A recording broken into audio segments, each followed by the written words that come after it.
इस एपिसोड की स्टार्टिंग में हम देखते हैं कि फैंग अपने गोल्डन होर्न बीस्ट को सिविका की डोमेन से बचा निकालने के लिए एरिना के 1 मिलियन टाइगर बीटल आर्मी के कंबाइन अटैक का इस्तेमाल करते हुए उसकी डोमेन को डिस्ट्रॉय करने की कोशिश करने लगता है। हमें देखने को मिलता है कि ये कंबाइन अटैक इतना ज्यादा पावरफुल है कि वाकई ही इससे सिविका की डोमेन भी डिस्ट्रॉय होने लगती है और साथ ही साथ उसका एक पिरामिड शिप भी डैमेज होने लग गया था। फैंग का ये अटैक कंटिन्यूसली होते ही जा रहा होता है, जो देखते हुए सिविका कहता है 1 मिलियन जज वर्ल्ड मास्टर्स जिन्हें एक मदर नेस्ट क्वीन कंट्रोल कर रही है, इनका कंबाइन अटैक तो किसी भी पिनिकल किंग को भी डिस्ट्रॉय कर सकता है। इस दौरान हम देख ही पा रहे होते हैं कि वो कितनी बुरी सिचुएशन में फंस चुका है और साथ ही फिर कहता है मेरे 81 गॉड किंग्स, उनकी एनर्जी तकरीबन खत्म हो चुकी है और वो अभी भी खुद को रिचार्जिंग कर रहे हैं। Damn it. सिविका ये सोचते हुए कुछ और करने की तैयारी करने लगता है, जबकि इधर हम गोल्डन होर्न बीस्ट को देखते हैं जो कि अब उसकी डोमेन से आजाद हो चुका था और अपने टाइगर बीटल्स की आर्मी के साथ वहां से फरार हो जाता है। तभी फैंग उसे उस डैमेज पिरामिड स्पेसशिप की तरफ ले जाते हुए एरिना को ऑर्डर देता है। एरिना 10,000 शैडो जर्ज किंग्स को डैमेज पिरामिड शिप के कंट्रोल सिस्टम को डिस्ट्रॉय करने के लिए भेजो, जिस पर एरिना बिल्कुल ऐसा ही करते हुए कहती है जी मास्टर। इसी के साथ हमें दिखाया जाता है कि 10,000 शैडो जर्ज किंग्स बड़ी तेजी के साथ आगे बढ़ते हुए उस पिरामिड शिप के कंट्रोल सिस्टम को डिस्ट्रॉय करने लगते हैं, जो कि उन्होंने कुछ ही सेकंड्स में कर दिखाया था। अब जैसे वो डैमेज पिरामिड स्पेसशिप सिविका के कंट्रोल से निकल जाता है तो इससे उसे बहुत ही ज्यादा गुस्सा आता है और वो चिल्लाते हुए कहता है सिल्वर विंग किंग। ऐसा इसलिए क्योंकि उसे भी समझ आ चुका था कि फैंग यहाँ पर क्या करने की कोशिश कर रहा है। सिविका यहाँ गुस्से में तिल मिला रहा होता है, जबकि इधर हम फैंग को देखते हैं जो उस पिरामिड शिप को गिरते हुए देखकर मुस्कुरा रहा होता है। तभी एरिना फैंग से कहती है मास्टर, मिशन पूरा हुआ। ये सुनते ही फैंग उससे कहता है बेहतरीन काम किया और फिर फौरन से अपने गोल्डन होर्न बीस्ट को उस डैमेज पिरामिड शिप की तरफ आगे भेजने लगता है और वहां पहुंचते साथ ही उस पूरे के पूरे पिरामिड शिप को अपनी स्टोरेज रिंग के अंदर स्टोर करवा लेता है। इससे तो हमें देखने को मिलता है कि सिविका के गुस्से की हद पार हो चुकी थी, इसीलिए वो दोबारा से गोल्डन होर्न बीस्ट को शैटर करने के लिए अपने पुराने अटैक का इस्तेमाल करने लगता है। लेकिन इस बार गोल्डन होर्न बीस्ट आसानी से उसके इन सभी अटैकों से बचे जा रहा था। उल्टा वो यहाँ पर बचते हुए उसी के हाथों उसी के ही शिप्स का नुकसान करवा देता है। ये सब देखते हुए फैंग तो मुस्कुरा रहा होता है, जबकि बबाता खुशी से झूमते हुए कहती है ये तो उसका बहुत बड़ा नुकसान है। हम देख पाते हैं कि सिविका कुछ न कर पाने की वजह से अपने सामने मौजूद स्क्रीन को पंच मारते हुए तोड़ देता है और कहता है मेरे 9 पीक्स डिवाइन किंगडम बेस, मेरा कम्युनिकेशन टोकन। ये कहते हुए वो खुद को रोक नहीं पाता और गुस्से में अपनी पावर्स को रिलीज करते हुए जोर से चिल्लाते हुए कहता है ये डैम्ड सिल्वर विंग किंग, तुम सोचना भी मत कि तुम मुझसे बचकर भाग सकोगे। और फिर वो थोड़ा सा शांत होते हुए कहता है मैंने तुम्हारी पोजीशन को लॉक कर लिया है, अब बस वेट करो जब तक मैं अपनी फोर्सेस को इकट्ठा नहीं कर लेता। जैसे ही मैं अपनी फोर्सेस को इकट्ठा कर लूंगा मैं तुम्हें फौरन से पूरी तरह से खत्म कर दूंगा। सिविका यहाँ पर यह सब कुछ सोच रहा होता है, जबकि इधर फैंग अपने गोल्डन होर्न बीस्ट को तेजी के साथ उससे दूर ले जाते हुए कहता है मैं ये कंफर्म नहीं कर सकता कि क्या वो अब भी हमारा पीछा कर रहा है या नहीं, लेकिन हमने उसका शिप चुरा कर उसे मैसिव लॉस दिया है, वो इसे जाने नहीं देगा, स्पेशली तब जब मेन कॉन्टिनेंट पूरी तरह से किंग लेवल के वॉरियर से भरा हुआ है। और अगर उसने अपनी रीइंफोर्समेंट्स को बुला लिया तो फिर तो ये मेरे लिए और भी ज्यादा डेंजरस हो जाएगा, इसीलिए डिटेक्शन को अवॉइड करने के लिए मुझे जरूर हेल्प लेनी होगी। ये कहते हुए फैंग भी एक अननोन पर्सन से हेल्प के लिए अप्लाई कर देता है, जिसके बदले में वो उन्हें अच्छी खासी अमाउंट पे करेगा। यहाँ हम देख पाते हैं कि जब फैंग ये सब कुछ कर रहा था तो सिविका गुस्से में अपना ऑयल खुलाते हुए गोल्डन होर्न बीस्ट को ही देख रहा होता है कि ये कैसे फ्रीली आसमान में फ्लाई कर रहा है, जो देखते हुए अब उससे रह नहीं जाता तो वो किसी से कांटेक्ट करते हुए उसके साथ डील करने लगता है, जहां वो उसे बोल रहा था अगर तुम सिल्वर विंग किंग को मारने में मेरी हेल्प करते हो और मैं अपने वेपन कंपोनेंट्स को वापस ले आता हूं तो मैं तुम्हें रिवॉर्ड के तौर पर। अभी वो आगे बोलने वाला होता है कि तभी उसे महसूस होता है कि गोल्डन होर्न बीस्ट अचानक से डिसअपीयर हो गया। ये देखकर उसकी बात रुक जाती है और वो शॉक होते हुए कहता है क्या वो टेलीपोर्टेशन का इस्तेमाल करते हुए गायब हो गया और अब मेरे डिटेक्टर की रेंज से बाहर है। ये देखकर तो उसे और भी ज्यादा गुस्सा आ जाता है, तो वो अपने ही शिप को डैमेज करते हुए अपनी पावर्स को रिलीज करते हुए कहता है डैम इट, जब तक तुम यांजी कॉन्टिनेंट में हो एक न एक दिन मैं तुम्हें ढूंढ लूंगा। इसी के साथ सीन कट होता है। इधर हम लुओ फैंग को देखते हैं जो कि अपने गोल्डन होर्न बीस्ट के साथ यांजी कॉन्टिनेंट की दूसरी साइड पर टेलीपोर्ट हो चुका है और यहाँ पर हमें वो पर्सन भी देखने को मिलता है जिसने के लुओ फैंग को टेलीपोर्ट किया है, जो और कोई नहीं बल्कि एक फीमेल अनडाइंग किंग है। यहाँ फैंग उनसे कहता है स्टार इल्यूजन किंग, आपकी असिस्टेंस के लिए शुक्रिया। इस पर स्टार इल्यूजन किंग आंसर करते हुए कहती हैं कोई बात नहीं, इसी बहाने मैंने लीजेंडरी सिल्वर विंग किंग से मिल लिया और साथ ही 10 मिलियन हुनयुआन कॉइन्स भी अर्न किए। ये उन सब में से सबसे बेहतरीन डील है जो भी मैंने आज तक की। और फिर वो वहां से जाते हुए अपना एक फेदर फैंग को देते साथ साथ कहती हैं, अगर तुम्हें फ्यूचर में फिर कभी मदद की जरूरत हो बस मुझे याद कर लेना। भाई साहब क्या कैरेक्टर है। अब स्टार इल्यूजन किंग के वहां से चले जाने के बाद फैंग उनके फेदर को अपनी स्टोरी रिंग में रखते हुए कहता है, इन किंग लेवल के वॉरियर्स के लिए पैसा कमाना तो सरप्राइजिंगली बहुत आसान है।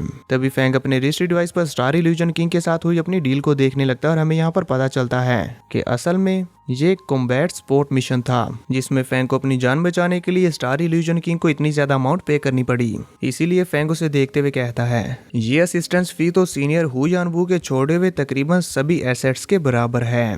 क्योंकि फैंग की ये सारी बातें वबाता भी सुन पा रही थी, इसलिए वो उसके सामने अपीयर होते हुए कहती है, कॉस्ट के बारे में फिक्र मत करो, मुझे अभी भी पता चला है कि तुम्हें हंट करने के लिए बाउंटी निकाली जा चुकी है, तो ये हमारे लिए अच्छा है कि हम पहले ही वहां से निकल आए। तभी सीन कट होता है, हम मशीन रेस के एक हेडक्वार्टर्स को देखते हैं जहां पर कई सारे पावरफुल वॉरियर्स इकट्ठा हुए थे और उनके सामने स्क्रीन पर एक नोटिस आया होता है जो कि एक बाउंटी नोटिस था। उसे देखते हुए एक वॉरियर कहता है, एक बाउंटी नोटिस जो कि सीविका ने इशू किया है। ये पढ़ते साथ ही वो फौरन से वहां से टेलीपोर्ट होकर निकल पड़ता है। इसी के साथ सीन कट होता हमें दिखाया जाता है सीविका के मास्टर को जो पर्सनली अपने सभी एलाइज को बता रहे होते हैं, ये silver wing king undying king level पर पहुंच चुका और ये ह्यूमंस के साथ एलाइड है, जिसके चलते ये बार बार हमारे मशीन पपेट्स को डिस्ट्रॉय कर रहा है और साथ ही साथ उन्हें चुरा भी रहा है। इसकी वजह से हमें इमेजरेबल लॉसेस हो रहे हैं। इसीलिए अब सभी एलाइज को वार्न किया जाता है, जो कोई भी इसके कोऑर्डिनेट्स को हमें बताएगा मैं उसे रिवॉर्ड के तौर पर 50 मिलियन यूलान कॉइन्स दूंगा। इसी के साथ हमें देखने को मिलता है कि उनका ये मैसेज पूरे यूनिवर्स में हर तरफ फैल जाता है, फिर चाहे वो ह्यूमंस टेरिटरी हो या डीमंस टेरिटरी। सीविका को भी ये मालूम हो चुका था, अब बस वो भी पूरी तैयारी से फैंग के कहीं ना कहीं नजर आ जाने का इंतजार करने लगता है। और अब सीन कट होता हमें दिखाया जाता है फैंग की पुरानी टीम को जो कि अभी भी इंटरगैलेक्टिक बैटलफील्ड में फ्लाई करते हुए एनिमीज का सामना कर रही थी। यहाँ हम देख पाते हैं कि वो लोग अपने स्पेसशिप में फ्लाई करते हुए मंजिल की तरफ आगे बढ़ रहे होते हैं, जहाँ यांशी तो दुयाओ के प्लांट की केयर कर रहा था, जो देखकर दुयाओ काफी खुश होता है और मीनू वुई के पेट को सहला रही होती है। तभी कैप्टन कहते हैं, वो लास्ट मैसेज जिसे देखकर हम लोग शॉक हो गए, वो है ये 50 मिलियन यूलान कॉइन की बाउंटी, वो भी सिर्फ सिल्वर विंग किंग के कोऑर्डिनेट्स देने के लिए। ये कहते हुए कैप्टन इसके बारे में काफी सीरियस होकर सोच रहे होते हैं। तभी दुयाओ भी हैरानी के साथ कहता है, 50 मिलियन यूलान, ये तो 25 मिलियन हुनयुआंस के बराबर हैं। ये तो काफी बड़ी अमाउंट है। उस सिल्वर विंग किंग को अब फ्रीली मूव करने में बहुत परेशानी होगी। दुयाओ को तो ये सोचकर ही सिल्वर विंग किंग के लिए काफी अफसोस हो रहा होता है, हालांकि वो जानता नहीं कि सिल्वर विंग किंग असल में लुओ फैंग ही है। जब वो ये बोल रहा था तो दूसरी तरफ हम फैंग को देखते हैं जिसका स्पेसशिप तेजी के साथ यांजी कॉन्टिनेंट के अंदर फ्लाई करता हुआ जा रहा होता है और फैंग मेडिटेट कर रहा था, पर दुयाओ की याद करने की वजह से उसे छींक आ जाती है। और फिर फैंग सोचता है, सीविका के मेरे बारे में बाउंटी अनाउंस करने की वजह से अब मैं अपने गोल्डन ऑन बीस्ट को कैजुअली अपीयर नहीं कर सकता। फैंग ये सोच रहा होता है कि तभी वाता उसके पास आते हुए कहती है, हमारे डिटेक्टर्स आउटडेटेड हो चुके हैं, बेहतर होगा हम वापस जाकर एडवांस डिटेक्टर्स खरीदें, क्योंकि फिर हम हमेशा डिसएडवांटेज पर नहीं रहेंगे। ये कहने के बाद वो बाता फिर होलोग्राम के थ्रू फैंग को अलग अलग डिटेक्टर्स दिखाने लगती है। इससे पहले कि फैंग उन डिटेक्टर्स को देख भी पाता, तभी अचानक से उसे अपने दिल में पेन होने लगता है और साथ ही उसे अजीब सा एहसास भी हो रहा था, तो इसीलिए वो फौरन से पलटकर देखता है और महसूस करने लगता है कि आखिर ये एहसास कैसा। तभी फैंग को रियलाइज होता है कि इसके चलते तो उसकी पूरी बॉडी शेक कर रही है और उसका खून बॉइल हो रहा है, इवन उसकी बॉडी का हर एक सेल भी जोश में आ चुका है। इसीलिए फैंग सोचते हुए कहता है, ये एहसास तो मुझे तब हुआ था जब मुझे ये वॉरियर आर्मर मिला था, पर अब आखिर ऐसा क्यों हो रहा है, और ये तो पहले से भी ज्यादा है। आखिर असल में ये है क्या? ये तो मुझे इतने ज्यादा डिस्टेंस से भी बहुत ही स्ट्रांगली इफेक्ट कर रहा है। फैंग ये सोच रहा होता है, तभी दूसरी तरफ हमें एक एलियन स्पेसशिप को दिखाया जाता है जिसके अंदर कुछ डीमंस मौजूद थे और उनकी स्टोरेज रिंग के अंदर एक मेटल पीस पड़ा होता है जो फैंग के आर्मर की रेंज में आते ही रिएक्ट करने लग गया था। हमें देखने को मिलता है कि ये डीमन अपने स्पेसशिप में मौजूद मेडिसिनल चैम्बर के अंदर अपनी कल्टीवेशन कर रहा होता है। तभी उसके दो साथी उसके पास आते हुए उसके सामने घुटनों पर झुकते हुए कहते हैं, मास्टर, हमने 300 मिलियन किलोमीटर दूर एक ह्यूमन स्पेसशिप डिटेक्ट किया है जिसमें सिर्फ एक पैसेंजर है और उसका लेवल वर्ल्ड मास्टर है। हमने कभी सोचा भी नहीं था कि इस इंटरगैलेक्टिक बैटलफील्ड में एक ह्यूमन वर्ल्ड मास्टर अकेला एडवेंचर करेगा। तभी वो दूसरा साथी कहता है, as a peak race humans के पास एक दूसरे की हेल्प करने के लिए काफ़ी ज़्यादा अलाइज हैं। जबकि हम, इससे पहले कि वो आगे भी कुछ कह पाता, तभी उसका मास्टर कहता है, हम नाश रेस कड़ी ट्रेनिंग करते हैं और अकेले ना पड़ जाएं, इसीलिए फोर्सफुली अलाइज बनाते हैं और हमेशा छुप छुप कर आगे बढ़ते हैं। जबकि ये ह्यूमंस, ये अपने पीक रेस के स्टेटस को कितना कैजुअली फ्लॉन्ट करते हैं। ये कहते हुए वो मास्टर गुस्से में अपने मेडिसिनल चैम्बर से बाहर आते हुए अपने उन दोनों साथियों के बीच में से चलते हुए आकर एक टेबल पर जोर से अपने दोनों हाथों से पंच मारते हुए अपनी पावर्स को रिलीज करते हुए कहता है, मैं अपनी रेस के बिहाव पर कसम खाता हूँ इस यांजी कॉन्टिनेंट को कॉन्कर करने के लिए, और ये ह्यूमन अब मेरा पहला सैक्रिफाइस बनेगा।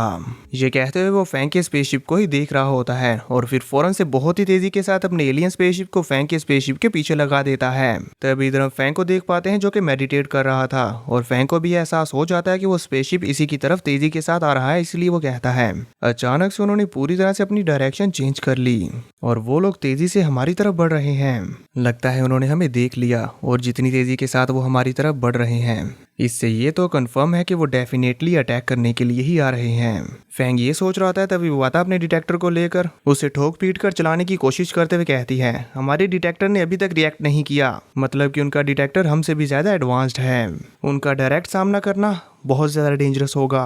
वो वाता की ये बात सुनते हुए फैंग उससे कहता है, लेकिन मेरा खून खोल रहा है जिससे मुझे ऑल आउट फाइट करने की अर्ज हो रही है। यहाँ हम फैंग के माइंड में देख पाते हैं कि वो खुद को कंट्रोल करने की बहुत कोशिश कर रहा होता है, लेकिन उसकी बॉडी के सेल्स थे कि वो फाइट करने पर ही तुले हुए होते हैं। फैंग अपने आप को इस फीलिंग से निकालने की अपनी पूरी कोशिश कर रहा होता है, लेकिन वो इसमें कामयाब नहीं हो पा रहा था। तभी हम देख पाते हैं कि एलियन स्पेसशिप फैंग से 60 मिलियन किलोमीटर दूर था, फिर 50 मिलियन किलोमीटर, पर फैंग अब भी खुद को फाइट से नहीं रोक पा रहा होता और उसकी बॉडी जरा से भी मूव नहीं कर रही थी। ये देखकर वो वाता तो बहुत ज्यादा पैनिक करते हुए कहती है, अब तो हम लोग ऑलमोस्ट लेट हो चुके हैं। फैंग अभी भी खुद को कंट्रोल करते हुए इस फीलिंग से निकलने के लिए अपनी पूरी जान जुटा देता है और किसी न किसी तरह से खुद को रोकते हुए वाता से कहता है, आगे बढ़ो। उसके कहते साथ ही दूसरे ही पल हमें देखने को मिलता है कि वो एलियन स्पेसशिप फैंग की लोकेशन पर पहुंच चुका है, लेकिन उस लोकेशन पर पहुंचने के बावजूद भी उन्हें फैंग वहां नहीं मिलता। ये देखकर डीमंस का वो लीडर गुस्से में कहता है, नेक्स्ट टाइम तुम इतने खुशकिस्मत नहीं होगे। इसी के साथ सीन कट और हमें दिखाया जाता है फैंग के स्पेसशिप को, जो कि अब ह्यूमन टेरिटरी में मौजूद मिलिट्री बेस में वापस लौट चुका था।